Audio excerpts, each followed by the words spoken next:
Assalamualaikum warahmatullahi wabarakatuh. Alhamdulillah nahmaduhu ta'ala wa nasta'inuhu wa nastaghfiruh wa na'udzu billahi min syururi anfusina wa sayyiati a'malina may yahdihillahu fala mudilla lahu wa may yudlilhu fala hadiya lahu. Asyhadu an la ilaha illallah wahdahu la syarika lahu wa asyhadu anna Muhammadan abduhu wa rasuluh sallallahu alaihi wa ala alihi wa ashabihi wa man tabi'ahum bi ihsan wa sallim tasliman mazida amma ba'd. Fa insyaallah taala sebagaimana biasa kita akan lanjutkan pembahasan kita dari kitab Bulughul Maram yang mana kita sudah sampai ke hadis yang ke-285, pembahasan tentang salat sunnah. Pada pertemuan lalu telah kita bahas hadis Rabi'ah bin Ka'ab. Di situ ada anjuran untuk memperbanyak salat sunnah. Ya, Rasulullah SAW berpesan kepada Rabi'ah ketika Rabi'ah meminta kepada Rasulullah SAW agar menjadi tetangga Rasulullah SAW di sorga, maka Rasulullah SAW menganjurkan untuk memperbanyak sholat sunnah. Ya, kalau sholat wajib kan tidak mungkin diperbanyak. Ya, sholat wajib ya 5 kali dalam sehari. Nah, di antara sholat sunnah yang dianjurkan tersebut, ya sunnah sebagaimana yang kita ketahui definisinya oleh ulama, mayoritas mengatakan apabila dikerjakan mendapat pahala dan apabila ditinggalkan tidak berdosa. Ya. Berbeda dengan wajib, apabila dikerjakan berpahala, ditinggalkan seorang menjadi berdosa. Yang pertama dan yang paling utama kata ulama itu adalah sholat sunnah rawatib. Ya, sholat sunnah rawatib yang mengiringi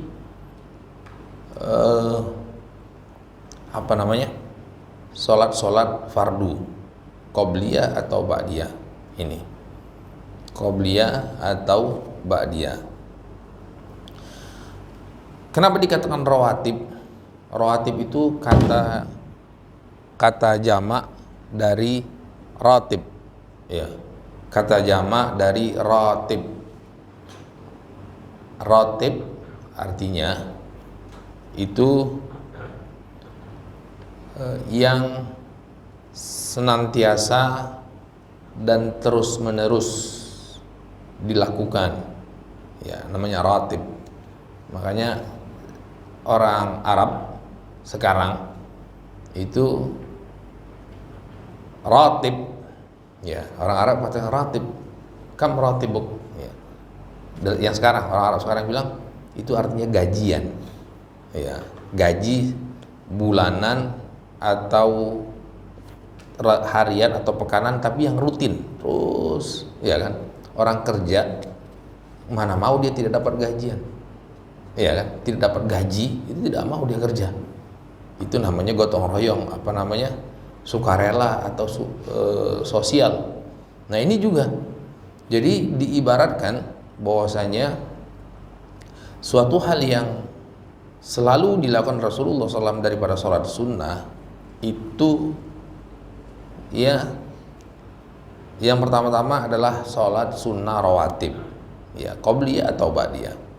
Sebagaimana di sini disebutkan, wa ibnu Umar radhiyallahu anhuma hafidtu minan nabi sallallahu alaihi wasallam asyra rakaat. Aku memperhatikan dan mendapatkan dari Rasulullah sallallahu alaihi wasallam 10 rakaat salat sunnah rawatib. Apa saja? Rakaataini qabla zuhri wa rakaataini ba'daha. 2 rakaat sebelum zuhur, kemudian 2 rakaat setelah zuhur, wa raka'ataini ba'dal maghrib fi baitihi, dan 2 rakaat setelah maghrib di rumahnya, wa raka'ataini ba'dal isya fi baitihi, 2 rakaat setelah isya di rumahnya, wa raka'ataini qabla subhi, dan 2 rakaat sebelum subuh. Hadis ini muttafaqun alaihi. Ya. Wa fi riwayatin lahuma wa raka'ataini ba'dal jum'ati fi baitihi. Dalam riwayat yang lain, tapi di Sahih Bukhari, Sahih Muslim juga, itu ada 2 rakaat setelah Jumat di rumahnya.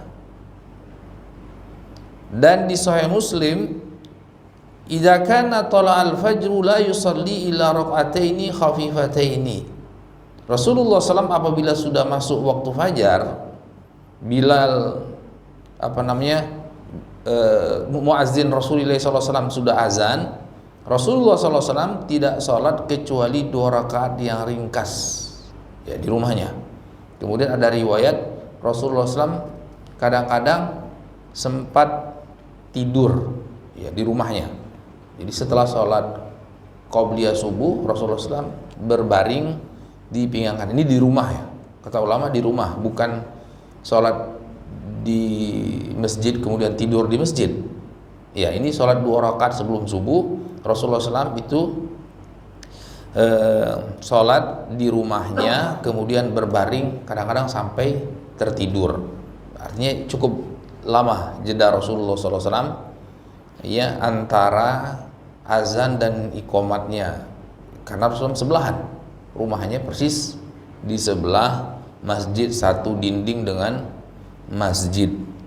Kemudian biasanya Bilal radhiyallahu taala anhu mendatangi Rasulullah SAW, memberitahu bahwasanya sahabat sudah banyak, masjid sudah penuh. Rasulullah SAW langsung keluar. Kemudian dilengkapi dengan hadis yang berikutnya, itu tadi Ibnu Umar. Ibnu Umar tuh kadang-kadang beliau nginap bersama Rasulullah SAW karena beliau itu tantenya Maimunah. Maimunah itu tantenya Ibnu Umar, ya. Kemudian saudarinya Hafsah itu juga istri Rasulullah SAW. Jadi Maimunah istri Rasulullah SAW itu tantenya siapa? Ibnu Umar. Kemudian Hafsah juga saudarinya. Nah, kadang-kadang beliau lihat itu, perhatikan bagaimana sholat Rasulullah SAW, qobliyah atau ba'diyah. Nah, adapun yang hadis yang ke-286,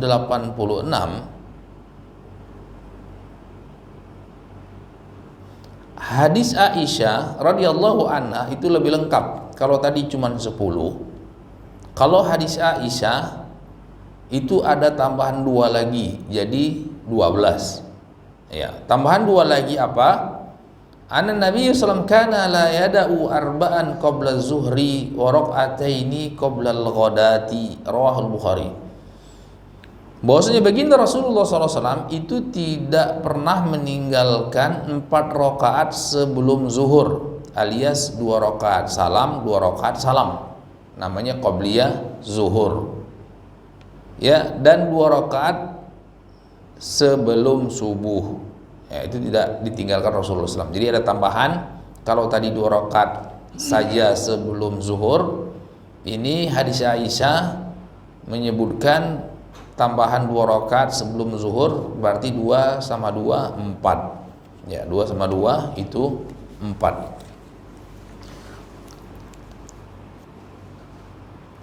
Hadis yang berikutnya ikan jelas tadi. Wa anha radhiyallahu anha, Aisyah tentu lebih paham dalam permasalahan ini karena beliau istri Rasulullah SAW. Kalau Ibnu Umar kan sekali-sekali saja menginap di rumah Rasulullah SAW. Tapi kalau Aisyah memang istrinya, sehingga Aisyah tahu persis apa-apa saja sunnah-sunnah apa saja yang dilakukan oleh Rasulullah SAW dalam kesehariannya. Dan tidak heran pula apabila sebagian sahabat lebih tahu misalnya permasalahan-permasalahan yang di luar rumah, ya apa saja yang dilakukan oleh Rasulullah SAW ketika jihad, ketika di masjid dan lain sebagainya. Tapi kalau urusan di dalam rumah, ya tentu istri Rasulullah lebih paham daripada sahabat-sahabat yang lain. Wa anha radhiyallahu anha, dari Aisyah juga semoga Allah meridhoinya, qalat lam yakunin nabiyyu sallallahu alaihi wasallam ala syai'in minan nawafil ashadda ta'ahudan minhu ala raq'atail al-fajri muttafaqun alaihi wa li muslimin raq'atal fajri khairun minad dunya wa ma fiha. Beliau berkata, Aisyah radhiyallahu taala anha semoga Allah meridhoinya, beliau berkata, tidak ada Nabi Muhammad SAW lebih memperhatikan dengan sangat, ya, untuk dilaksanakan dari sholat sunnah dibandingkan 2 rakaat sebelum subuh. Ya, bahkan dalam sebagian riwayat tidak ditinggalkan Rasulullah SAW ketika safar sekalipun. Ya, ketika safar sekalipun. Adapun sholat sunnah rawatib yang lain itu Rasulullah tidak lakukan ketika safar. Misalnya kan jamak jamak atau tidak jamak, nanti akan kita bahas di pembahasan safar. Itu kan ada namanya jamak, ada namanya qasar. Iya, qasar itu hukumnya itu antara wajib, antara sunnah muakkadah. Jadi ada sebagian ulama yang mengatakan wajib, ada banyak ulama juga mengatakan sunnah tapi sangat ditekankan. Dia antara wajib, antara sunnah dengan muakkadah. Tapi kalau jamak itu tidak mesti. Jamak itu kadang-kadang hukumnya sunnah, kadang-kadang hukumnya tidak sunnah. Artinya boleh dilakukan, boleh tidak dilakukan. Nah, kapan sunnahnya jamak itu? Ya, itu kalau sekiranya memberatkan untuk dilakukan pada masing-masing waktu, maka sunnahnya dijamak. Coba lihat Rasulullah SAW ketika safar haji itu, kalau di Mina Rasulullah tidak pernah jamak. Ya, zuhur waktu zuhur tapi qasar, ya kan? Asar waktu asar tapi qasar. Ya, maghrib waktu maghrib, ya maghrib tidak bisa diqasar. Ya, isya waktu isya diqasar. Baik di Mina tanggal 8 atau di Mina ayyamut tasyrik 11, 12, 13, itu Rasulullah tidak ada menjamak padahal safar haji. Ya, tetap Rasulullah SAW melakukan pada masing-masing waktu. Kenapa? Karena relatif santai kalau di Mina, kan cuma tidur, lempar pun cuma pagi, terus mau ngapain? Ya kan? Tidak ada sifatnya anjuran spesifik untuk dijamak walaupun sedang safar. Makanya kata ulama, jamak itu belum tentu sunnah. Ya, jadi harus dipahamkan. Nah, berbeda dengan di Arafah, Rasulullah SAW jamak takdim, ya kan? Zuhur dengan asar dilakukan di waktu zuhur, asar digeret ke depan, namanya jamak takdim. Dua-dua zuhur asar. Demikian juga ketika di Musdalifah, jamak takhir, ya, maghrib diseret ke waktu isya. Ya, jadi Rasulullah SAW ketika wukuf di Arafah itu kan sampai matahari terbenam. Kemudian Rasulullah SAW melanjutkan perjalanan ke Musdalifah. Ya, jadi Rasulullah tidak sholat maghrib dulu di Arafah, tapi Rasulullah mengakhirkannya di Musdalifah. Ya, mabit di Musdalifah sesuai dengan apa yang telah dicontohkan Rasulullah SAW mabit. Nah, itu sudah barang tentu masuk waktu isya ketika sudah sampai di Musdalifah, masuk waktu isya. Nah, Rasulullah jamak takhir 3 maghrib 2 isya. Nah, ini jadi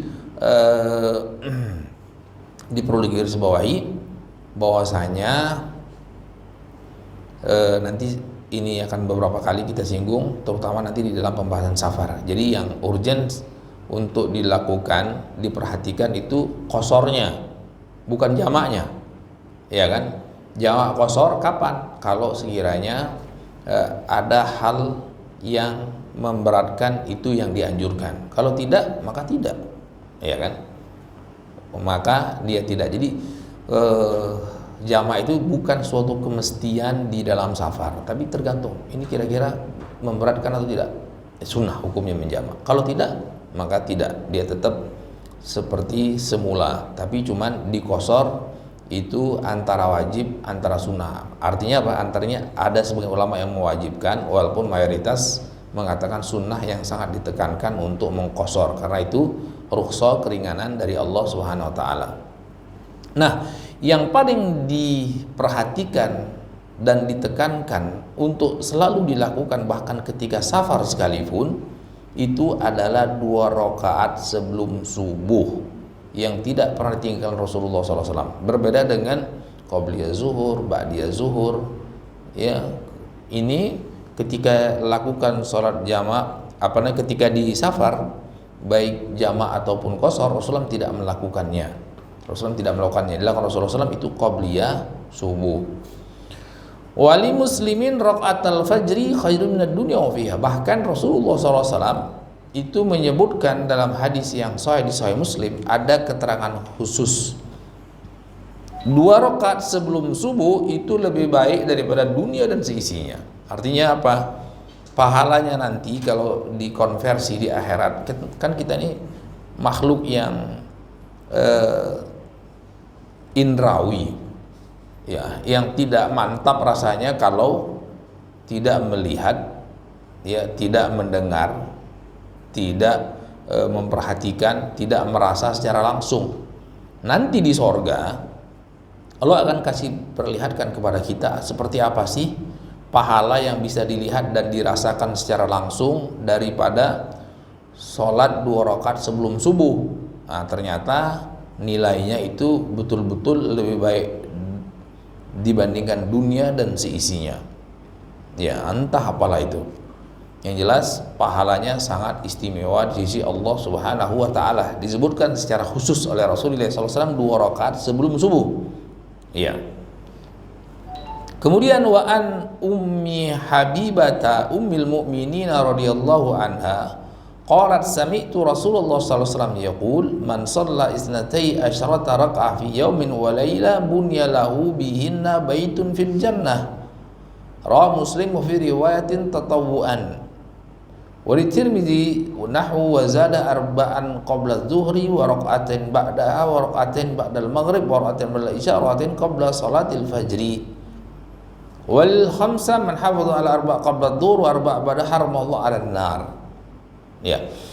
Dari Ummi Habibah radhiyallahu taala anha, Ummul Mukminin radhiyallahu anha, istri Rasulullah SAW, beliau berkata, aku mendengar Rasulullah SAW bersabda, barang siapa yang sholat 12 rakaat sunnah, ya, rawatib dalam sehari semalam, maka akan dibangunkan baginya istana di sorga. Hadis ini diriwayatkan oleh Imam Muslim, ya, dan ada tambahan keterangan tatawuan sunnah, dan Imam Tirmidzi semisalnya. Cuman Imam Tirmidzi ada merinci. Kalau Ummu Habibah itu yang riwayat Muslim itu tidak merinci 12 itu apa saja. Tapi di Sunan Tirmidzi itu ada rinciannya 4 sebelum zuhur, sama seperti hadis Aisyah tadi. 4 sebelum zuhur, 2 rakaat setelahnya, ya, 4 itu selalu 2 rakaat salam, 2 rakaat salam. Kemudian 2 rakaat setelahnya, 2 rakaat setelah maghrib, 2 rakaat setelah isya, 2 rakaat sebelum subuh. Nah ini, nah itu jadi dari hadis Aisyah, hadis Ibnu Umar, hadis Ummu Habibah, itu sangat jelas menunjukkan bahwasanya rawatib itu 12, ya, 4 sebelum zuhur, 2, ya, sebelum zuhur 2 rakaat salam, 2 rakaat salam sebelum zuhur, 2 rakaat setelah zuhur, 2 rakaat ba'diyah maghrib, 2 rakaat ba'diyah isya, 2 rakaat qobliyah subuh, itu 12. Itu sangat jelas hadisnya. Nah, ada tambahan diriwayatkan pula oleh imam yang 5, itu berbunyi, man hafadha, barang siapa yang menjaga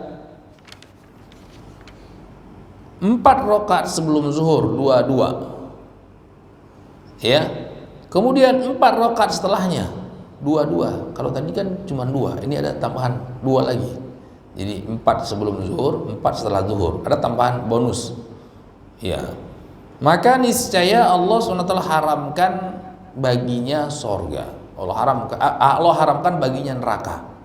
Artinya dia tidak masuk neraka. Ini tambahan 2 rakaat. Artinya kalau mau dilakukan sekali-sekali silakan, ya, tidak masalah. Tambahan 2 rakaat setelah zuhur. Jadi yang biasa kan dilakukan Rasulullah itu selalu. Terus bedanya apa dengan hadis yang sebelum-sebelumnya? Hadis Ummu Habibah, hadis Aisyah, hadis Ibnu Umar. Kalau yang kategorinya rawatib itu 2 rakaat sebelum zuhur, itu kategori rawatib. Terus ada tambahan 2 rakaat lagi setelah zuhur, ya, jadi 2 tambah lagi berarti 4 kan. Nah, tambahan 2 lagi ini kategorinya kata ulama bukan rawatib. Artinya kadang Rasulullah melakukan, kadang tidak dilakukan Rasulullah. Jadi kalau yang 12 atau 10 itu hampir semua sahabat lihat itu. Ya, hampir semua sahabat lihat dan dengarkan ada perkataan Nabi, ada perbuatan Nabi. Artinya apa? Para sahabat sepakatlah itu. Yang tadi, yang sebelum zuhur, ba'diyah zuhur, dan seterusnya tadi. Nah, ada tambahan di sini itu 2 rakaat lagi.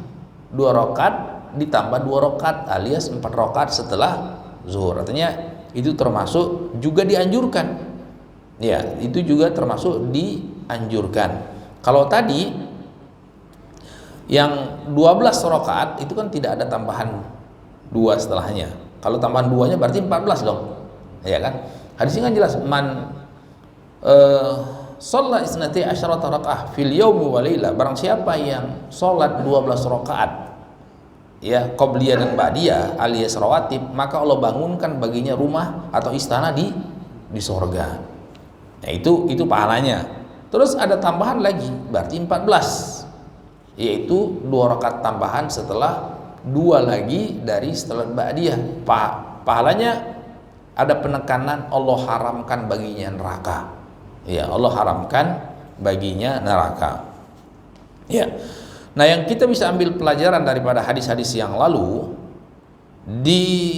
jadi hadis ini ada 4 hadis yang kita baca. Kenapa kita baca sekaligus? Karena kaitannya cuman dengan rawatib. Makanya yang pertama rawatib, yang kedua rawatib, yang ketiga rawatib, yang keempat rawatib, maka kita gabungkan sekaligus pembahasannya.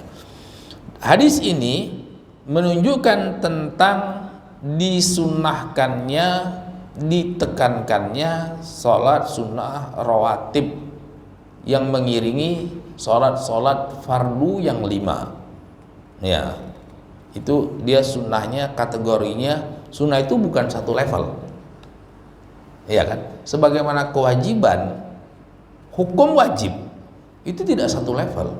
Ada wajib yang sangat ditekankan. Misalnya saja nih, ya, yang kita sama-sama tahu sholat itu wajib, sholat 5 waktu wajib, ya kan? Sholat zakat wajib, ya kan? Puasa wajib, haji wajib. Di antara 4 ini mana yang paling wajib? Sholat. Padahal sama-sama wajib, iya kan? Para sahabat itu sepakat tidak sholat itu kafir. Ya, tapi kalau zakat para sahabat berbeda paham. Iya. Ada yang mengatakan kafir, ada yang bilang enggak. Iya. Nah, ini di antara yang jelas-jelas wajib, padahal ini rukun Islam. Iya kan? Seperti itu. Nah, sunnah juga sama. Kalau mau dikatakan sunnah, bersiwak sunnah, ya kan? Di antara sholat saja, sholat sunnah itu kan macam-macam. Nah, Di antara sholat sunnah yang paling disunahkan, yang paling ditekankan, ya sholat sunnah rawatib. Sholat sunnah rawatib. Bukan berarti kalau selain itu nggak sunnah. Nah, itu jangan salah paham, ya kan? Ada sunnah muakkadah. Ini sunnah yang sangat-sangat ditekankan. Itu namanya rawatib. Ya. Mana sebelum asar? Ada, tapi bukan rawatib, bukan sunnah muakkadah. Sebelum maghrib dilakukan Rasulullah, ada dilakukan sahabat. Sunnahnya ada, tapi bukan derajatnya rawatib, bukan tidak sampai muakkadah. Ya, karena ada hadis umum, Nabi bersabda, baina kulli al-adzanaini salatun. Di antara dua azan itu ada salat yang disunnahkan. Ya. Artinya apa? Setiap antara dua azan qobliyah dengan itu ada sholat sunnahnya. Jadi kalau azan zuhur itu kan jelas rawatib. Azan asar dengan qomat ada sunnah, ada berdasarkan hadis tadi, tapi bukan rawatib hukumnya. Jadi qobliyah asar, qobliyah maghrib, qobliyah isya sunnah, tapi derajatnya tidak sampai muakkadah. Termasuk juga tadi ada tambahan 2 rakaat setelah zuhur, itu kategorinya tidak sampai derajatnya, levelnya itu level rawatib. Artinya apa? Kadang Rasul melakukan, kadang tidak, seperti itu. Nah, di hadis ini, di hadis yang kita baca 4 tadi, ini menunjukkan tentang disunnahkannya sunnah muakkadah yang berkaitan dengan sholat rawatib yang mengiringi sholat fardu yang 5, kecuali tadi ada keterangan sebagian sholat itu seperti misalnya kalau qobliyah asar kan tidak ada di dalam hadis tadi, bukan tidak disunahkan tapi tidak sampai kategorinya rawatib. Ba'diyah asar jelas nggak ada, termasuk qobliyah maghrib tidak ada dalam hadis tadi. Sunnah ya. Kemudian qobliyah isya tidak ada dalam hadis-hadis tadi, tapi dia kategori sunnah tapi yang tidak muakkadah, bukan rawatib. Ya, seperti itu. Yang kedua,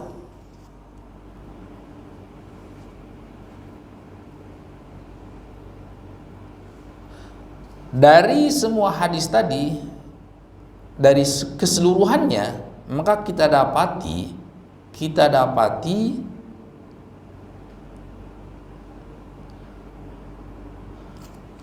ada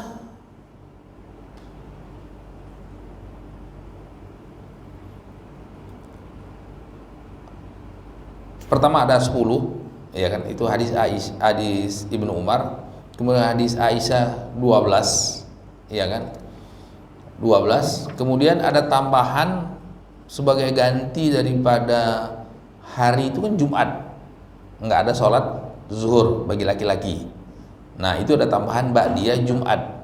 Ya, ada tambahan ba'diyah Jumat. Tidak ada keterangan qobliyah Jumat. Kalau qobliyah zuhur ada hadisnya.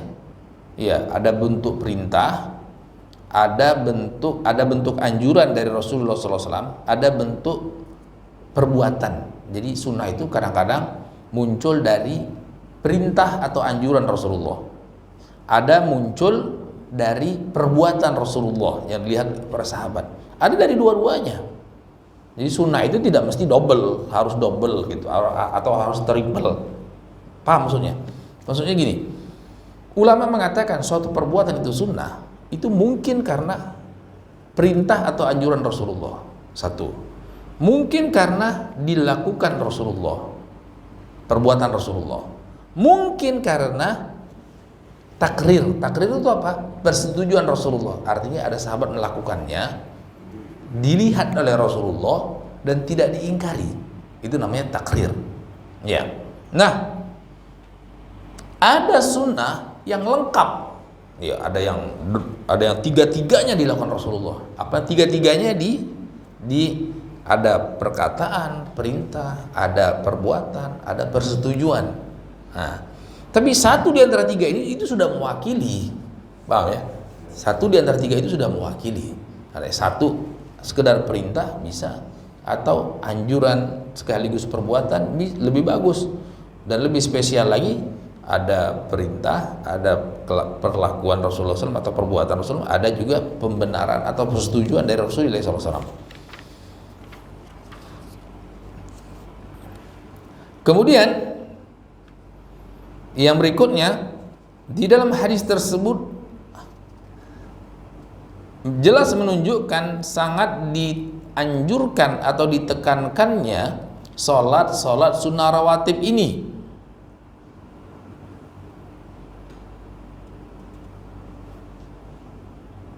Kemudian yang berikutnya, yang utama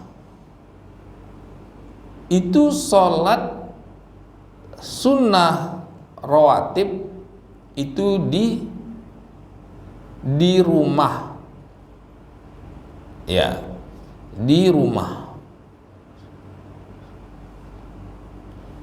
Sebagaimana Aisyah, kan Nabi sallallahu alaihi wasallam qabla dhuhr arba'an fil bait. Rasulullah SAW misalnya sholat 4 rakaat sebelum zuhur di rumah, 2. Kemudian Rasulullah SAW ke masjid untuk sholat zuhur. Kemudian balik ke rumah. Jadi ba'diyah zuhurnya tidak di masjid tapi di rumah. Ya, memang seperti itu. Karena ada hadis Nabi, afdalu salatul mar'i fi baitihi ilal maktubah. Afdalu artinya apa? Sebaik-baik, seutama-utama salat seorang hamba di rumahnya kecuali yang fardu bagi laki-laki. Ya, sebaik-baik salat seorang hamba itu di rumahnya kecuali yang fardu. Jadi rawatib itu dianjurkan di rumah kecuali yang fardu.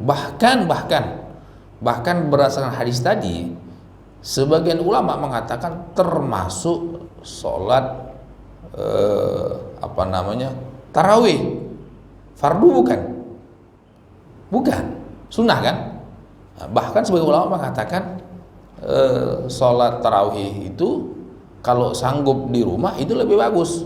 Ada ulama yang mengatakan seperti, dan tidak sedikit ulama yang mengatakan seperti itu. Kenapa tadi? Karena hadis tadi mengatakan sebaik-baik sholat seorang hamba di rumahnya kecuali yang fardu.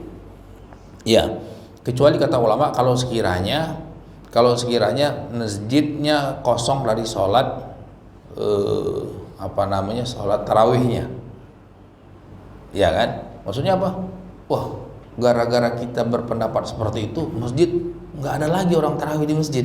Nah, ini kata ulama, kita meninggalkan apa yang dilakukan oleh para salaf. Begini, sahabat itu, jadi ceritanya seperti ini.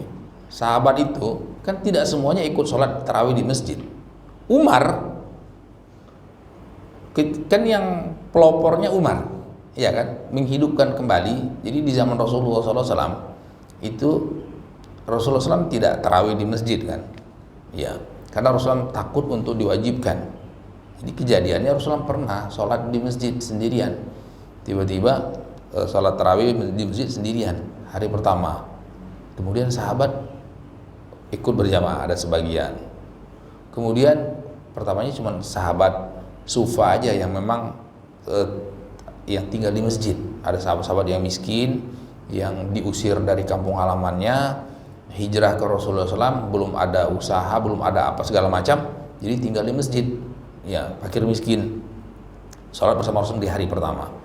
Besoknya, ya, Ramadan hari kedua, ya, udah mulai banyak tuh sahabat. Nah, hari ketiga lebih banyak lagi, penuh masjid. Hari keempat Rasulullah SAW nggak keluar, iya kan, sholat di rumah. Para sahabat ada yang lempar-lempar dinding Rasulullah SAW, gedebuk, barangkali Rasulullah tidur atau apa. Nah, Rasulullah pas subuh-subuh Rasulullah kasih tahu, aku tahu kalian pingin sholat berjamaah lagi bersamaku, tapi apa kata Rasulullah SAW, sallu fi buyutikum, salatlah di rumah saja. Fa inna afdhalu salatil mar'i fi baitil maktubah, karena sesungguhnya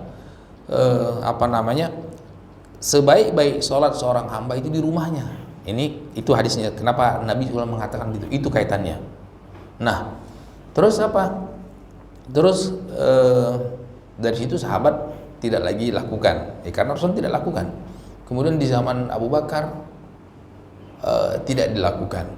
Di zaman Umar, nah masalahnya begini. Di zaman Umar itu kenapa Umar lakukan? Jadi di zaman Umar, kalau di zaman Abu Bakar itu kan Abu Bakar lebih fokus kepada apa? Kepada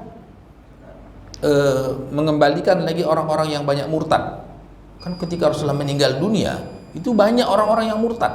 Orang-orang yang tadinya sudah masuk Islam terus murtad.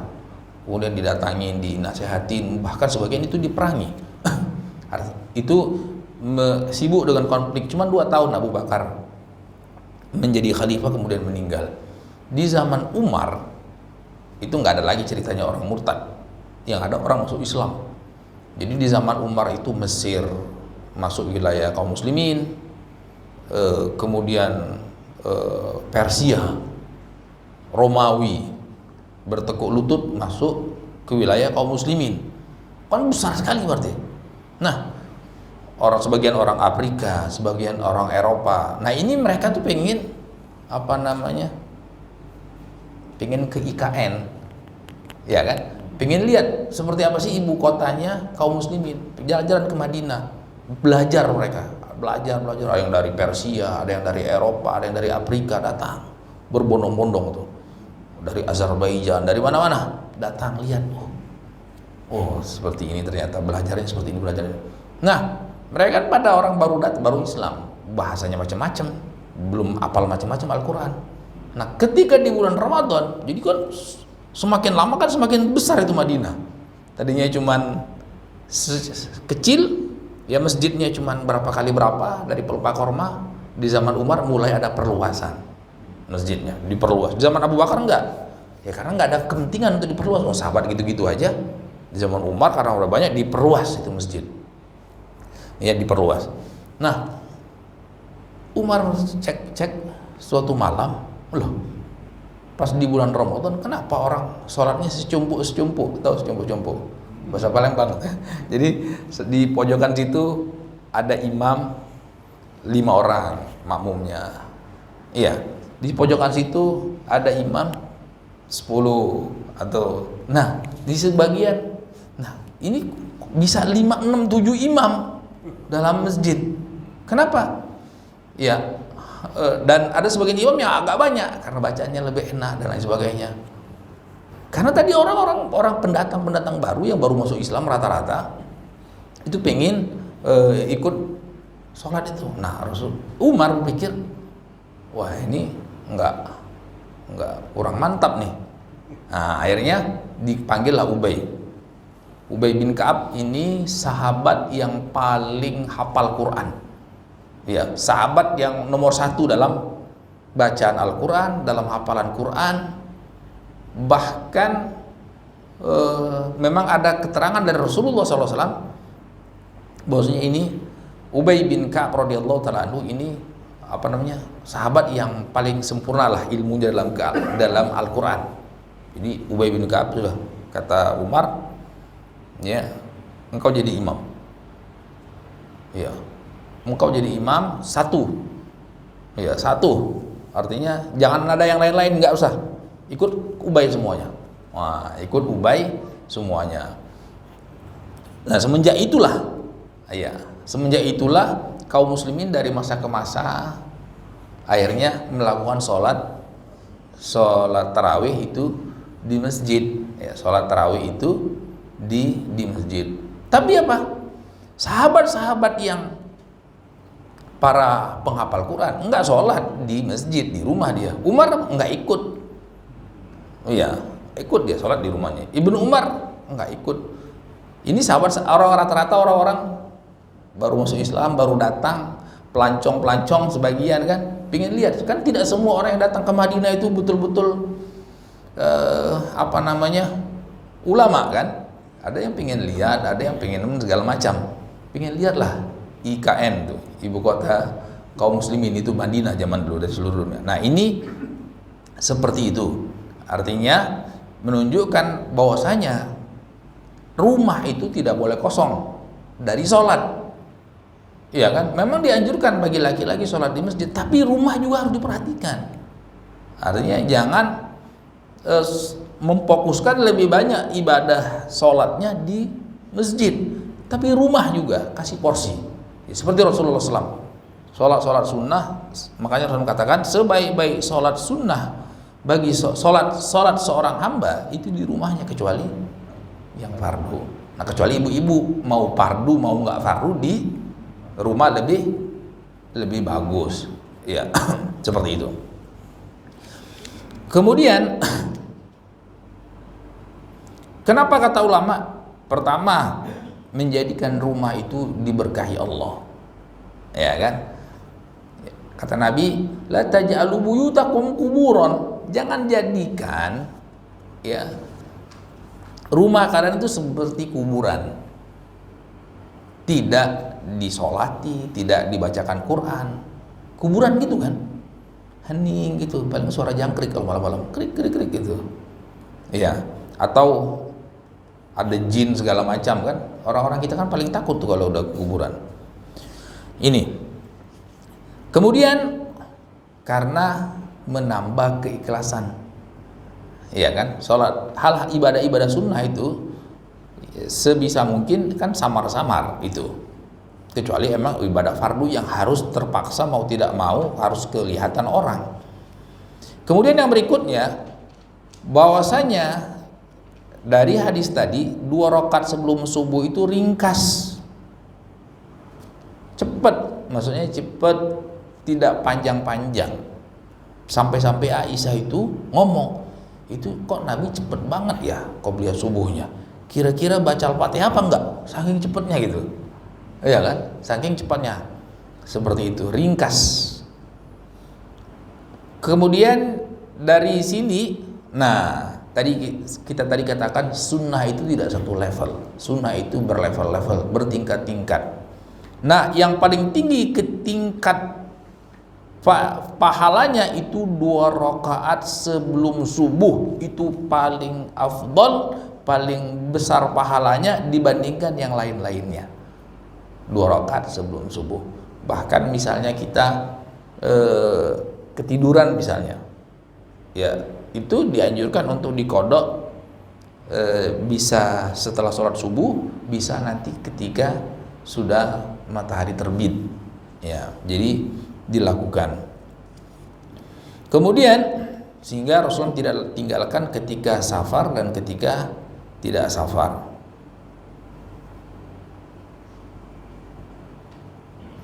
Ini yang kaitannya dilakukan ketika safar tidak safar, ini yang rawatib ya. Ya rawatib paham kan, yang sholat qobliyah atau ba'diyah, sholat fardu. Adapun yang lainnya selain rawatib, Rasulullah melakukan ketika safar. Misalnya sholat duha, ada riwayatnya Rasulullah melakukan sholat duha ketika safar. Witir itu bukan rawatib, tapi dilakukan Rasulullah ketika safar. Dan tahajud tetap dilakukan Rasulullah SAW ketika safar. Kenapa? Itu bukan rawatib, ya seperti itu. Sholat duha, sholat witir, mau sholat istikharah atau sholat sunnah mutlak. Sholat sunnah mutlak Rasulullah melakukan bahkan ketika naik kendaraan. Jadi Rasulullah melakukan naik onta atau naik kuda, itu Rasulullah melakukan sholat sunnah mutlak. Sholat sunnah mutlak itu sholat sunnah yang dilakukan tanpa sebab, di luar waktu yang terlarang. Iya, yang tidak dilakukan Rasulullah SAW itu kaitannya dengan sholat sunnah rawatib saja. Jadi kadang-kadang ada sebagian yang salah paham, oh sholat sunnah itu nggak dilakukan. Sholat sunnah yang mana dulu? Sholat sunnah yang tidak dilakukan itu sholat sunnah rawatib ketika safar, itu tidak dilakukan. Tapi sholat sunnah yang lain, sholat tahajud, sholat witir, sholat duha, ya, sholat sunnah mutlak dan seterusnya itu tetap dilakukan oleh Rasulullah SAW ketika safar. Kemudian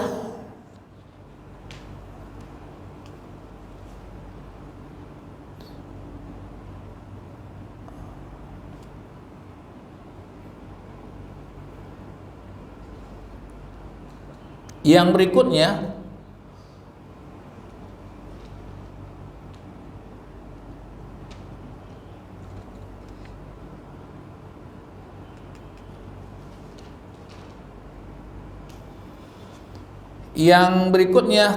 di sini ada keterangan 4 rakaat setelah zuhur.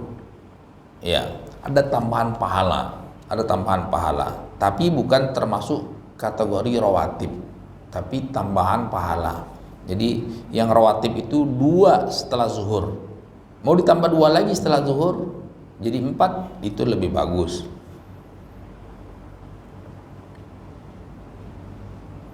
Kemudian di situ tadi sudah disebutkan pahalanya dibangunkan istana di sorga. Adapun qobliyah asar itu tidak ada rawatibnya, tidak sebelumnya, tidak setelahnya, tidak qobliyah, tidak ba'diyah, bukan rawatib. Tapi boleh tidak dilakukan sunnah, pahala, tapi kategorinya tidak seperti pahala rawatib. Kemudian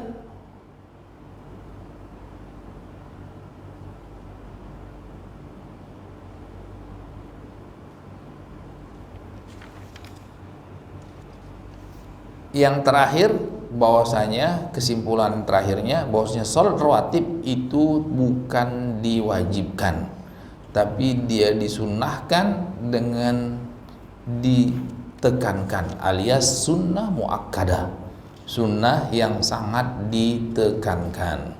Ya, sunnah yang sangat ditekankan. Baik, mungkin sampai di sini dulu materinya. Barangkali ada pertanyaan, tafadhal. Ya. Waalaikumsalam warahmatullahi wabarakatuh. Tadi kan sebaiknya sholat wajib kan di masjid ya, Ustaz. Kalau kita ikut kajian di rumah pada maghrib sampai isya, tapi kita saat misalnya di rumah itu gimana? Gimana? Ulang. Sebaiknya sholat wajib kan harusnya di masjid. Sebaik-baiknya sholat sunnah. Sholat wajib kan harus di masjid. Sholat sunnah bukan sebaik-baik kalau sholat wajib ya memang di masjid. Nah, kita ikut kajian di rumah, Ustaz. Ada kajian di rumah. Ya. Daripada maghrib sampai isya. Ya. Kemudian kita saat isyanya nggak ke masjid tapi di rumah tersebut, itu gimana? Salah. Orang Melayu bilang besar pasak daripada tiang, itu namanya. Iya, pengen dapat pahala sunnah tapi meninggalkan pahala wajib. Ya kan? Salah, itu tidak benar. Karena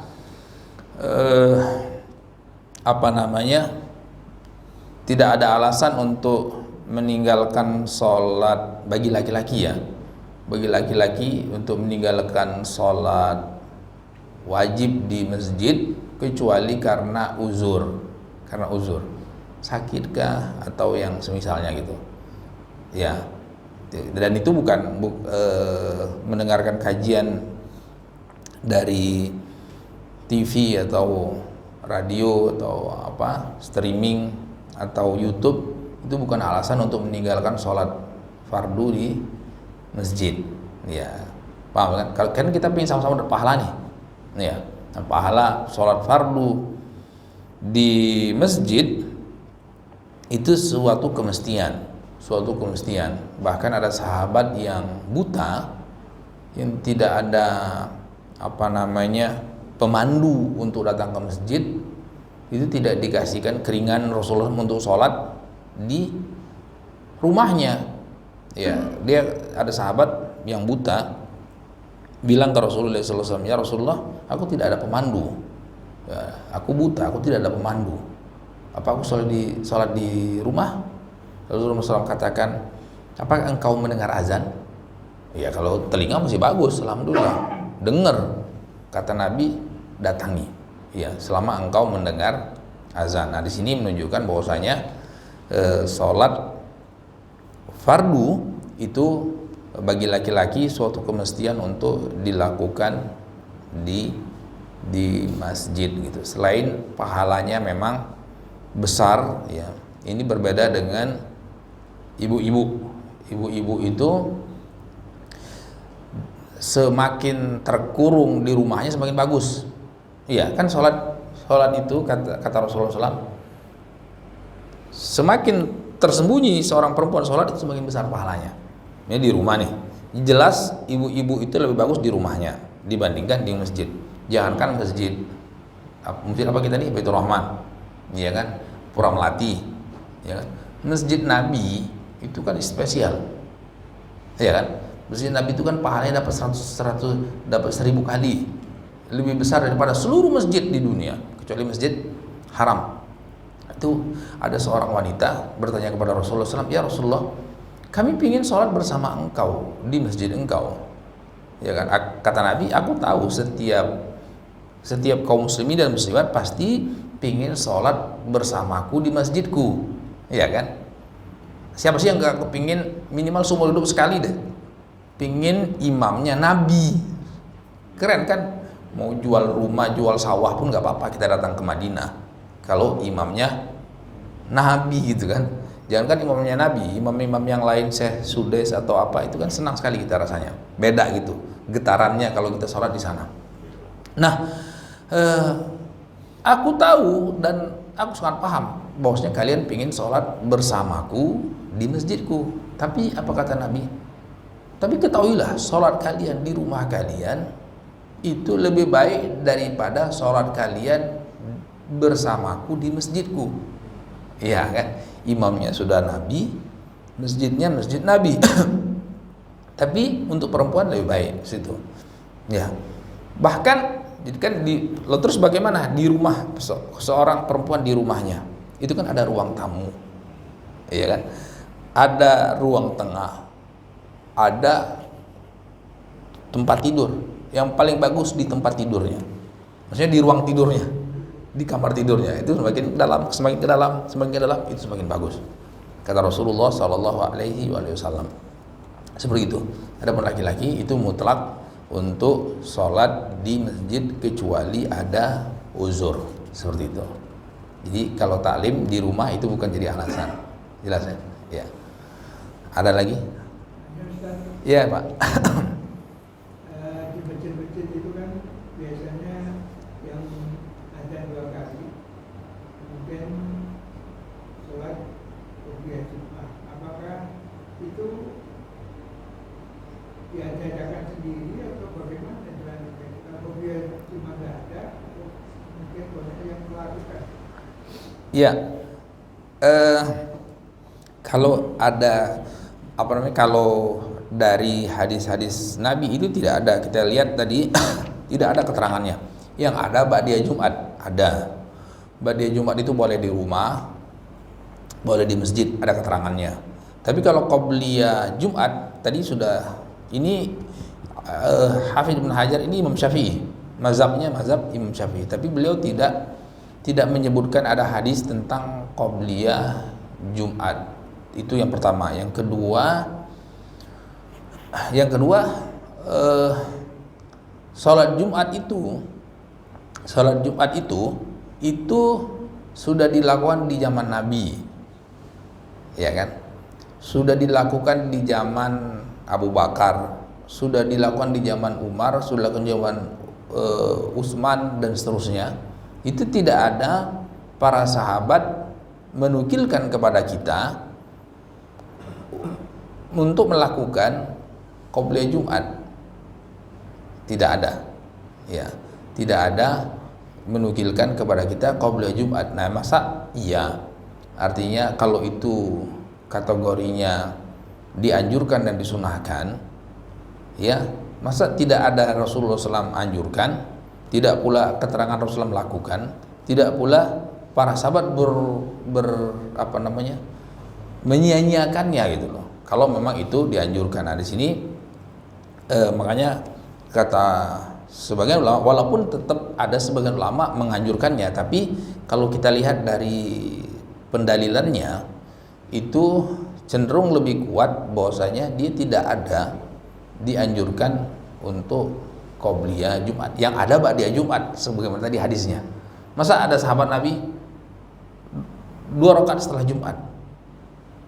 Jumat, kok dia lupa 2 rakaat sebelum Jumatnya? Nah, ini kan indikator yang sangat kuat bahwasanya 2 rakaat sebelum Jumat alias qobliyah Jumat itu tidak ada anjurannya seperti itu. Jelas ya? Makanya Ibnu Umar mengatakan 2 rakaat setelah Jumat di rumahnya. Kenapa? Karena Rasulullah SAW sholat ba'diyahnya seringkali di rumah, Nah, tidak ada keterangan sebelumnya. Padahal Jumat sudah disinggung loh. Ya kan? Jumat minimal ada 1 hadis aja. Ya kan? Tapi kalau ba'diyah Jumat itu hadisnya banyak. Nah, banyak. Iya. Qobliyah subuh banyak hadisnya. Qobliyah zuhur banyak hadisnya. Bahkan ada qobliyah maghrib ada. Qobliyah asar ada, tapi bukan muakkad, ya kan? Bukan sunnah. Ada hadis qobliyah asar. Ada hadis qobliyah maghrib, tapi bukan muakkad. Nah, minimal ada qobliyah Jumat yang bukan muakkad. Tapi nggak ada. Yang ada ba'diyah Jumat. Masa sudah disinggung Jumatnya setelah tapi sebelumnya nggak ada, berarti kan ada sesuatu. Ya, jelas ya. Tapi yang melakukan itu apakah berdosa? Ya, tentu tidak. Tentu tidak. Artinya begini, seseorang itu dikatakan berdosa, tidak berdosa itu sesuai dengan keyakinan. Sesuai dengan apa yang diyakini. Kalau dia dia yakini itu sunnah, karena apa? Oh, karena saya nggak pernah belajar, karena saya cuman apa kata Mbah Yai, ya katanya itu sunnah, ya saya lakuin. Saya nggak bisa bahasa Arab, saya nggak tahu ilmu hadis, bagaimana saya? Nah, ini kalau seperti itu ya semoga mudah-mudahan dia dapat pahala gitu. Nah, tapi ada orang yang Allah kasih kemampuan dia untuk mencerna, belajar, ya kan? Nah, ini tidak bisa dia menutup diri gitu. Nah, tapi kalau orang yang dia taunya cuma seperti itu, terus mudah-mudahan ya tidak sampai kategori berdosa begitu. Jelas ya? Ya, jadi itu sesuai dengan apa yang kita yakini. Sepertinya misalnya seperti ini. Jangankan hal tersebut. Ada hal yang lebih ekstrim daripada itu. Misalnya apa? Misalnya ini, itu ekstrim. Ekstrimnya seperti ini.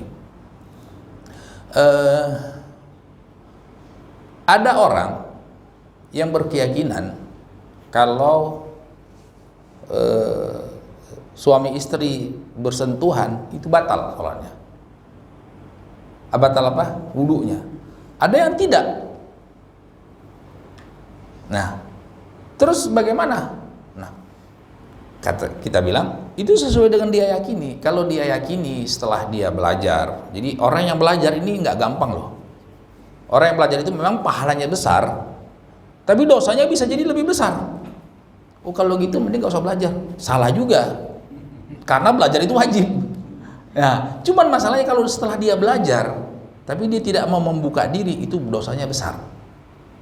Dosanya lebih besar daripada orang yang tidak belajar. Ya. Tapi tidak belajar juga berdosa, ya kan? Karena apa? Belajar itu wajib hukumnya. Nah, kalau dia yakini bersentuhan itu membatalkan menurut dia dan apa dia pelajari, berarti apa? Ketika dia sholat tanpa berwudu lagi, berdosa dia. Ya. Kenapa? Karena Allah itu akan memberikan syariat sesuai dengan apa yang diyakini seseorang. Nah, sama juga sebaliknya. Sama juga sebaliknya. Seperti itu. Jadi kalau kita yakini bersentuhan suami istri tidak membatalkan, dia tidak wudu lagi, ya tidak apa-apa, memang seperti itu dia. Ya kan? Makanya di sini ada hal-hal yang ranah ulama berselisih paham, maka di situ ada unsur toleransi selama ada pendalilan yang bisa diterima, seperti itu. Ya. Ada lagi? Ya. Waalaikumsalam. Ya. Ya. Ya, gini. Ada 2 hadis. Ada hadis 2 rakaat, ada hadis 4 rakaat. Nah, terus yang menjadi permasalahan, kok bisa? Bisa sama-sama datang dari Rasulullah. Jadi ada keterangan hadis Rasulullah melakukannya 2 rakaat ba'diyah Jumat. Ada keterangan hadis yang menyebutkan Rasulullah melakukan 4 rakaat. Nah, terus bagaimana? Sebagian ulama menyebutkan, oh itu kalau 2 rakaat itu di rumah, kalau 4 rakaat di masjid, ya. Tapi itu kurang tepat. Kata ulama yang lain, itu maksudnya kadang-kadang. Maksudnya apa? Kadang-kadang 2, kadang-kadang 4. Jadi ada sahabat yang lihat 2, dia cerita 2. Ada sahabat yang lihat 4, dia cerita 4. Sama seperti tadi, Ibnu Umar cuma cerita 2 loh sebelum duhur. Aisyah bilang 4. Artinya apa? Ibnu Umar lihatnya 2, Aisyah lihatnya 4. Seperti itu. Nah, ini termasuk ba'diyah Jumat. Ada sahabat yang lihat 2, ada sahabat yang 4, disampaikan lah. Nah, terus apa? Artinya kadang-kadang 2, kadang-kadang 4, seperti itu. Jelas ya? Nah, ya. Ada lagi? Ya. Kalau kita sedang safar, sholat wajibnya usia, kan kita safar di hotel misalkan ya. Iya. Terus azannya kan jauh gitu. Iya. Apakah kita wajib untuk sholat wajib ke masjid itu? Kalau mungkin 3 meter dari masjid hotel kita, atau enggak santai, enggak susah kita ke sana, maka ulama tetap menganjurkan untuk ke masjid. Artinya tidak ada hal yang memberatkan misalnya. Nah, tapi kalau ada jauh memberatkan, apalagi suasana safar cenderung capek dan letih, nah itu maka yang lebih bagus kita ambil rukhsah, boleh kita sholat di tempat kita, ya kan? Boleh kita sholat di hotel. Tapi kalau kebetulan hotelnya dekat masjid dan lain sebagainya, artinya ringan, apalagi kadang-kadang satu area, maka yang tetap dianjurkan dengan sangat untuk mendatangi masjid gitu, seperti itu. Ya. Ada lagi, apalagi misalnya safar umroh gitu, ya ngapain sholat di hotel gitu kan? Itu di Masjidil Haram, ya kan? Di Masjidil Haram, dari ujung ke ujung kedengaran azannya. Ya ini ya datang aja ke sana gitu, maksudnya jelas keutamaannya seperti itu. Iya. Ada lagi? Ya Pak. Kembali ke masalah safar. Iya. Ada pendapat yang mengatakan bahwa 3 atau 4 hari kalau kita berdiam di safar itu berlaku hukum qasar. Iya. Kalau lebih itu apakah masih berlaku hukum qasar? Iya. Ini itu permasalahan yang istilahnya itu jelimet dan rumit. Ya, jelimet dan rumit itu ada perbedaan pendapat yang mungkin lebih daripada 10 pendapat. Biasanya kan pendapat itu ada 2 atau 3 gitu. Ini lebih daripada 10 daripada ulama. Sampai-sampai Imam Syaukani itu menyebutkan ini permasalahan termasuk awisah. Awisah itu yang rumit, jelimet. Kenapa? Ayathu adhanul ulama. Ini permasalahan yang membuat capek, ya, ulama-ulama yang yang besar, ulama-ulama yang besar, apalagi ulama kecil gitu, ya kan? Kenapa? Karena nggak ada hadis yang ini kok hadisnya kok agak bertentangan di sini, seakan-akan ini bertentangan. Nah itu. Jadi apa? Jadi ada ulama yang bilang A, B, C, D, E, F dan seterusnya gitu. Ada ulama yang mengatakan 4 hari. Ada ulama yang mengatakan 3 hari, ada yang ulama mengatakan 9 hari. Ada ulama yang mengatakan 15 hari. Ada ulama yang mengatakan 3 bulan. Ada ulama yang mengatakan setelah. Nah itu. Nah, terus kenapa? Masing-masing berpegang dengan hadis. Nah, ini kalau jumhur ya, kalau mayoritas ulama mengatakan 4 hari. walaupun dalilnya itu tidak begitu kuat rasanya. Ya, kenapa 4 hari? Karena begini ceritanya. Tapi memang kalau mau lebih aman itu memang ya jumhur mayoritas, karena ini banyak jumhur itu kan ulama ini kan ratusan atau ribuan. Nah ini kebanyakan mereka, tapi itu kan kebanyakan statistiknya apa datanya. Nah itu kan perlu juga, karena kadang-kadang ada satu pendapat ulama ini klaim ini jumhur, yang ini lawannya dia bilang jumhur juga ini. Nah ini kan agak susah. Mayoritas ulama mengatakan 4 hari. Ya kalau kita safar lebih daripada 4 hari, ya berarti kita lengkap. Kalau kita safarnya cuma 4 hari ke bawah, berarti kita ya kosor. Ceritanya begini, kenapa bisa seperti itu? Jadi Rasulullah SAW itu pergi haji. Berapa kali Rasulullah pergi haji? Sekali aja, karena setelahnya meninggal. Ya, karena tidak mungkin, sebelumnya kan Mekah itu dikuasai orang kafir Quraisy. Ya. Nah ini ketika Rasulullah pergi haji, itu Rasulullah SAW itu ketika nih jalan, selama di perjalanan itu 9 hari Rasulullah SAW, 8 atau 9 hari gitu. Nah selama perjalanan itu Rasulullah kan, namanya perjalanan kan berarti jad sair, itu berarti tetap jamak qasar ya kan. Nah istirahatlah, karena zaman dulu kan naik onta, sebagai jalan kaki gitu. Sampai ke Mekah itu tanggal 4 Dzulhijjah. Ya, 4 Dzulhijjah. Ya. 4 di Mekah. Ya, Rasulullah 4. Kemudian 5 di Mekah. 6 di Mekah. Ya kan? 7 8 Rasulullah ke Mina. Berarti apa? 1, 2, 3, 4 di Mekah. Nah ulama bilang itu buktinya Rasulullah 4 kali 4 hari. Cuman kan kan Rasulullah tidak memaksudkan datangnya tanggal 4. Coba kalau kudanya lebih ngebut, mungkin tanggal 1, ya kan? Atau kudanya lebih lambat, mungkin tanggal 6. Kan tidak ada Rasulullah mengatakan itu 4 hari cuman. Nah tapi kan susah. Nah, artinya susah untuk, ya itu adanya. Allah kasih kepada kita segitu. Tapi masalahnya ada lagi keterangan hadis Rasulullah 19 hari. Ya, Rasulullah ada keterangan 9 hari.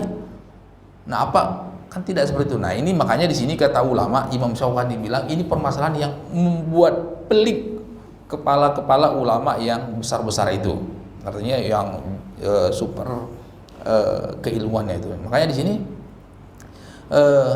sebagian ulama ada yang seperti Syekhul Islam Taimiyah, Ibnu Qayyim rahimahullah taala ngambil kesimpulannya pun dipandang sebagian ulama juga ekstrim, nggak ada batasnya, mau berapa yang penting kategorinya safar, ya kan, kategorinya safar. Terus safar itu bagaimana? Syariat tidak membatasi safar itu. Safar itu orang itu keluar wilayahnya, tapi dia niat untuk balik lagi, paham kan? Ya, misalnya kita misalnya orang Palembang misalnya, ya asli Palembang, tapi dia sudah menetap di sini, sudah berkeluarga di sini, rumah di sini. Itu Palembang sudah bukan lagi tempat iqomahnya. Ya, seperti Rasulullah aslinya orang mana? Aslinya Mekah. Terus pindah ke Madinah. Rasulullah sudah jadi orang Madinah. Iya kan? Sudah jadi orang Madinah. Tapi selama kita rumah di Palembang masih, anak istri di Palembang, bisnis di Palembang, ke Jakarta sebulan 2 bulan, ada nggak yang bilang kamu sudah pindah ke Jakarta? Enggak. Terus kategorinya apa? Safar. Nah ini rasanya lebih pas gitu. Walaupun rasanya kadang-kadang ganjal juga. Wah, agak was-was juga ini. Masa kita sholat di rumah terus? Ya, ini yang termasuk permasalahan yang sangat-sangat pelik gitu loh. Ya kali kalau mau ringkas, mau simpel, ya udah lebih 9 hari. Untuk hati-hati ya udah ambil pendapat mayoritas ulama 4 hari gitu Pak. Kalau selain daripada itu rasanya oke aja gitu. Cuman misalnya apa namanya, tinggal pembahasan safar itu apa. Safar itu seorang dia meninggalkan negerinya, ya kan, mungkin sehari, mungkin 20, sampai urusannya selesai, dia akan balik lagi. Tapi kalau udah nggak balik lagi, berarti dia bukan safar. Nah, selama itu pula dia dikategorikan orang yang musafir. Nah, ini kesimpulannya sekian belas pendapat di antara ulama, yang masa ulama saja, artinya itulah beban kalau orang semakin belajar, akhirnya seperti Imam Syaukani tadi, ya kan, dia nggak bisa mengambil kesimpulan yang betul-betul meyakinkan. Tapi tadi paling sama juga saya jelaskan seperti itu. Nah, mana mungkin yang lebih hati-hati itu kembali sulit bahasanya seperti itu. Ya, termasuk kategori jarak. Itu juga pelik. Ya, safar itu seberapa sih? Ya kan? 10 kilo, 50 kilo. Nah, mayoritas ulama membatasi 80 kilo.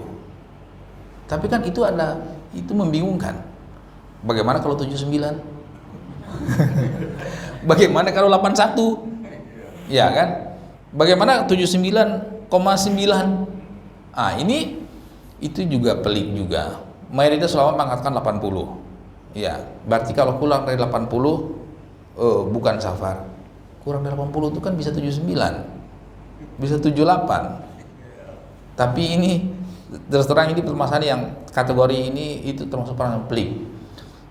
Ada sebagian ulama yang mengatakan ukur jarak. Ya, ukur jarak tuh gini. Kalau kita jalan kaki nih, berapa sih kecepatan kita per jam? 1 jam itu berapa kilo? Orang normal 6 kilo. Ya. 6 kilo itu coba saya hitung. Ini 6 kilo dikali 24.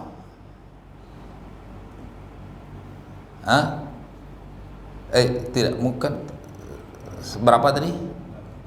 6 kilo dikali 24. Ya.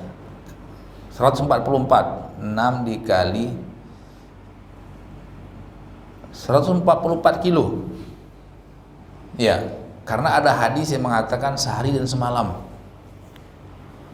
Ya, tapi itu kan bukan pembatasan. Kalau kurang dari 24 segimana, kalau itu segimana. Nah, ini termasuk juga bagian daripada hadis yang sebelumnya. Makanya kata ulama, udah deh kalau mau hati-hati yang sekitar 80, 79 ya oke lah sedikit gitu.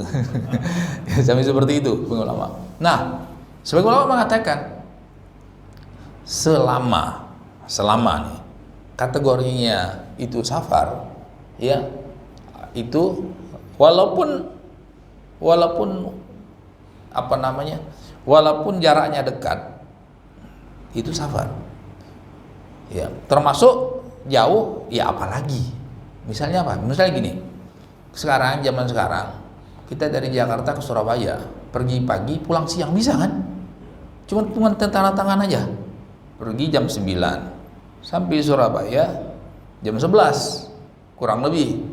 Balik lagi sholat duhur di sini misalnya jam 1 sudah sampai. Safar enggak? Safar.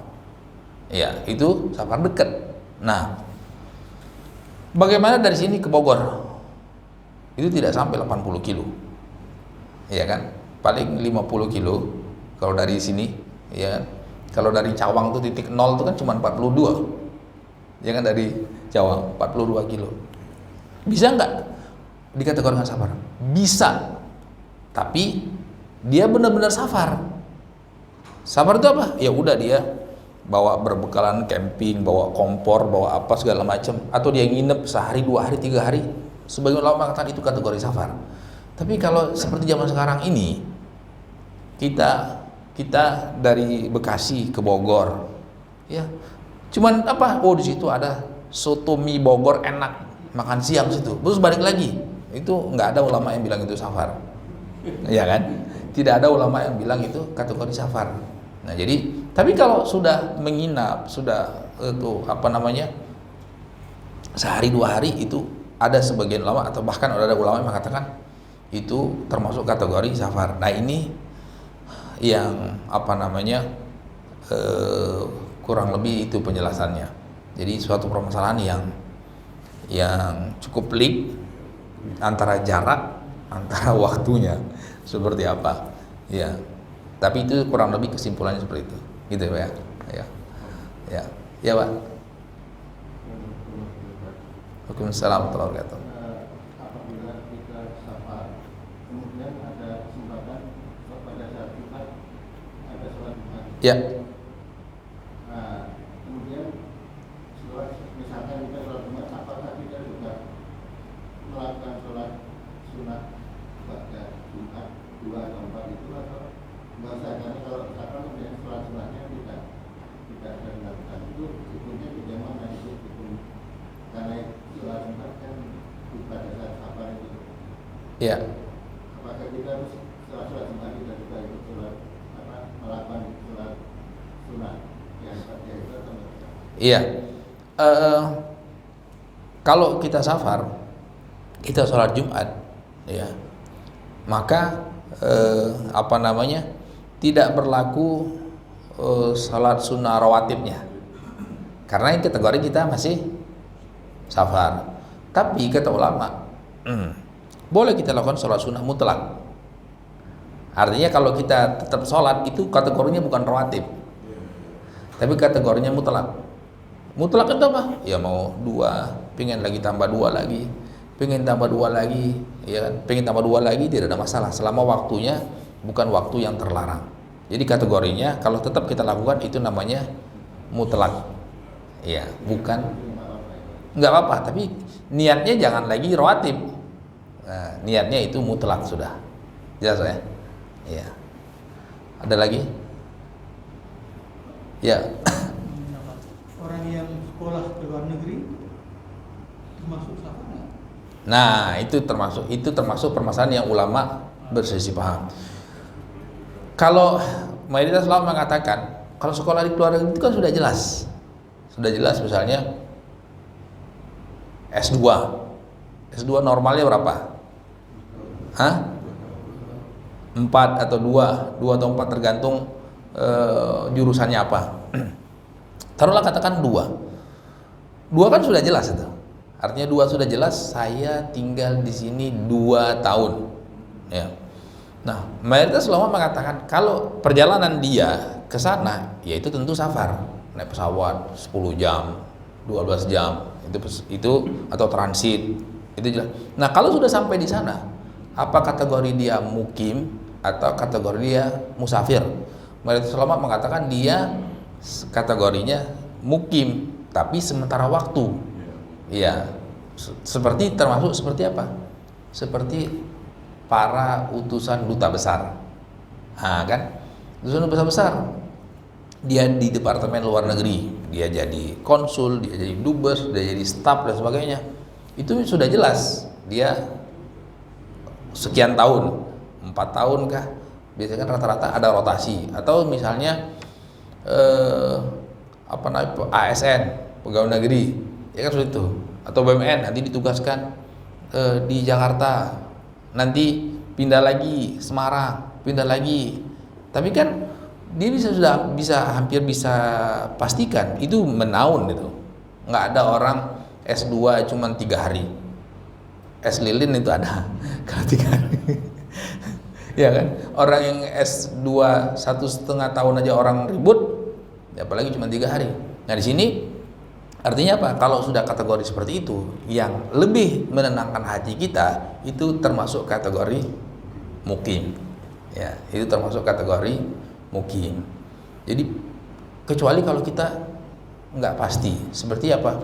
Seperti sebagian sahabat itu pernah tinggal tuh di 3 bulan. Jamak kosor, itu kosor bukan jamak, kosor itu di Azerbaijan. Bersahabat, Azerbaijan itu Rusia kan, wilayah Rusia situ. Kenapa ini mau pulang? Belum tentu besok pulang, belum tentu, tapi sudah 3 bulanan gimana kok itu kan. Artinya ini termasuk nggak tadi, kalau untuk hati-hati untuk semacam orang yang tugas kerja atau sekolah dan sebagainya, itu lebih menenangkan hati untuk dia kategorinya mukim, karena sudah pasti 2 tahun minimal bisa nambah, bisa seperti itu. Jelas ya? Ya. Ya. Ya. Apabila kan kita ada saya sekolah di luar negeri juga yang mungkin ya. Pas dia pulang ke rumahnya orang tuanya pulang itu dia jatuh safar atau enggak? Enggak. Kecuali kalau dia sudah begini. Kecuali kalau kita sudah memang kita tuh punya kan masing-masing anak itu kan ada fasenya. Kanak-kanak, remaja, dewasa, kemudian dia berkeluarga. Ya kan? Masa dia tetap mau tinggal di rumah orang tuanya? Kan pasti dia saya pengen punya rumah sendiri, saya pengen punya keluarga sendiri. Nah, ini ketika dia sudah punya rumah sendiri, punya keluarga sendiri, berarti misalnya itu berarti dia sudah pindah ikomahnya. Tapi kalau rata-rata fasenya, saya cuman baru fase ada SMA sudah keluar kota, ada kuliah keluar kota. Ya, umumnya kalau baru SMA atau baru kuliah pulang ya masih pulang dia. Artinya kategorinya ini masih pulang aslinya ke tempatnya gitu loh. Tapi kalau kecuali misalnya dia kuliahnya di Jogja, terus kerja di Jogja, sudah punya rumah, dia punya istri, ya kalau dia pulang ke rumahnya ya berarti masuk kategori safar. Karena dia tidak berniat untuk balik lagi di situ. Dia sudah ada rumahnya, sudah ada ininya, anak istrinya, rumahnya, pekerjaannya di Jogja misalnya. Dia sudah jadi orang Jogja, KTP-nya sudah Jogja dia, bukan KTP Ponorogo lagi gitu, seperti itu. Jelas ya? Jadi artinya kalau berlaku hukum kalau misalkan hanya kuliah maka dia masih pulang ke rumah tua itu sholatnya masih penuh gitu? Masih penuh, iya. Karena kan dia belum pasti nih. Dia kuliah di Jogja itu belum pasti. Dia nanti tetap di Jogja ataukah di Semarang atau di mana gitu. Berbeda dengan dia orang sudah punya kerjaan, sudah punya istri, dia rasanya kalau tidak ada angin, tidak ada hujan, dia tidak akan kemana-mana seperti itu. Jelas ya? Ya. Ada lagi? Cukup ya? Satu lagi. Ya. Kalau tentang apa sebelum sholat itu mendahulukan dan yang sebelumnya, misalkan kita sholat maghrib, Ya. tapi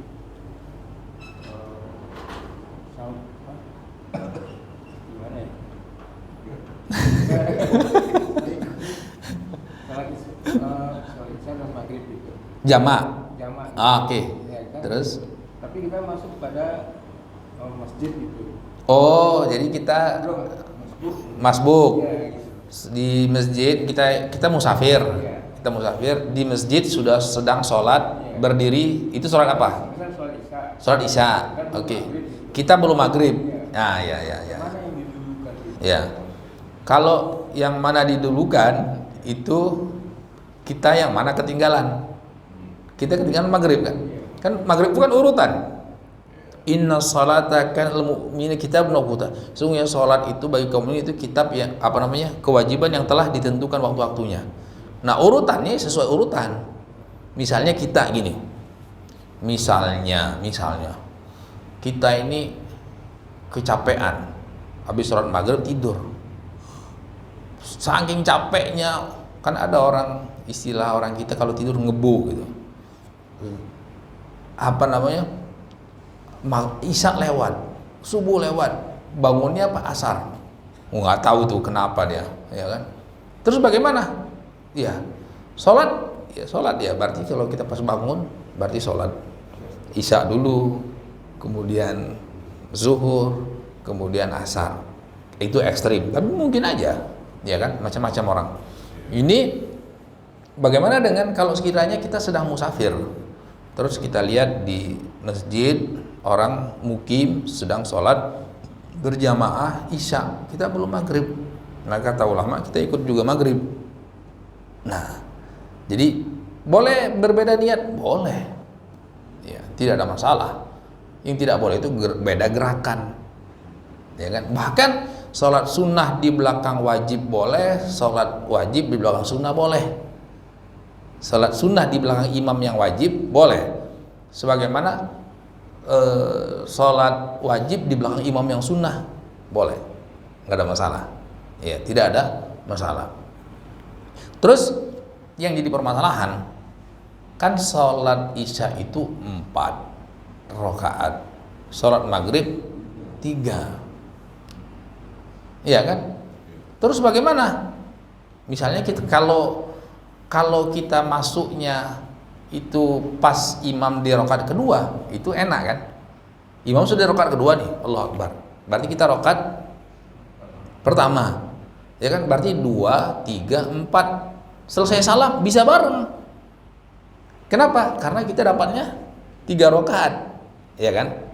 Kalau kita dapatnya 2 rakaat, tinggal nambah 1, ya kan? Kalau dapatnya 1 rakaat, tinggal nambah 2. Masalahnya kalau kita dapat dari awal, kalau ikut bareng imam berarti kita 4, ya kan? Nah, ini kata ulama ada 2 solusi. Dua-duanya boleh, tapi ada yang lebih bagus. Ya, jadi kita ikut bareng bersama imam. Allahu Akbar. Imam isya, kita maghrib. Jangan lupa kita cuma 3. Kita 4 batal sholat kita. Nah, terus bagaimana? Nah, nanti pas imam bangkit untuk rakaat yang keempat, kita jangan bangkit. Ya, kita tahiyat. Kenapa? Jadi kita niat munfarid nantinya. Karena kita maghrib, nggak boleh 4. Ya. Terus bagaimana? Tahiyat, terus salam. Ya, salam, Assalamualaikum. Terus kita berdiri lagi, ikut isya imam. Berarti kita dapat 2 jamaah. Nah, ini lebih bagus. Itu yang pertama. Yang kedua, ada ulama bilang imam berdiri keempat, kita tetap tasyahud, tapi jangan salam. Salamnya kapan? Nunggu imamnya. Nah, ini kurang pas. Yang pertama lebih pas. Yang kenapa? Pertama kita dapat 2 jamaah. Yang kedua, kita itu sudah niat munfarid, ya kan? Kita sudah niat munfarid, bukan lagi jadi makmum. Kalau sudah niat jadi munfarid, bukan lagi jadi makmum, maka kita selesaikan. Jadi kita tidak ada keterkaitan dengan salamnya imam atau apa, enggak. Jadi kita salam duluan. Itu ada contohnya di zaman Rasulullah SAW. Kasus kejadian sahabat Mu'ad bin Jabal ketika jadi imam, ada sahabat yang munfarid, bisa. Nah, ini itu yang lebih bagus. Jadi lebih bagus ketika imam berdiri kita tetap duduk, tasyahud sampai salam, kemudian kita berdiri ikut berjamaah isya. Nah, itu yang lebih pas. Jelas, Pak? Iya. Tapi jangan dikosor. Ya, karena kita ikut. Ya, karena kita ikut jamaahnya mukim. Ya, jamaahnya mukim. Jadi ini, kalau musafir ikut imam yang mukim, maka dia harus tetap sempurna, ya kan? Tapi kalau mukim ikut musafir, kadang-kadang di rest area, iya kan? Kita orang tempatan kok, atau kita ke bandara. Bandara itu sering kali kita lihat orang kosor kan. Kalau kita kan cuman nganter keluarga, nganter temen ke bandara. Kita kan bukan musafir. Tahu tak? Kita pikir orangnya sholatnya mukim. Nah, dia 2 rakaat. Kita mukim. Bagaimana? Dilanjut. Ya, dilanjut 2 ya kita tambah 2 lagi. Ya, seperti itu. Jadi beda orang musafir di belakang mukim, orang mukim di belakang musafir. Ya, seperti itu. Jelas ya? Ya. Baik, mungkin kita cukup sampai sini. Wabillahi taufiq. Wassalamualaikum Muhammad wa ala alihi wa sahbihi wasallam. Alhamdulillah alamin. Subhanakallahumma bihamdik asyhadu an la ilaha illa anta astaghfiruka wa atubu ilaik. Assalamualaikum warahmatullahi wabarakatuh.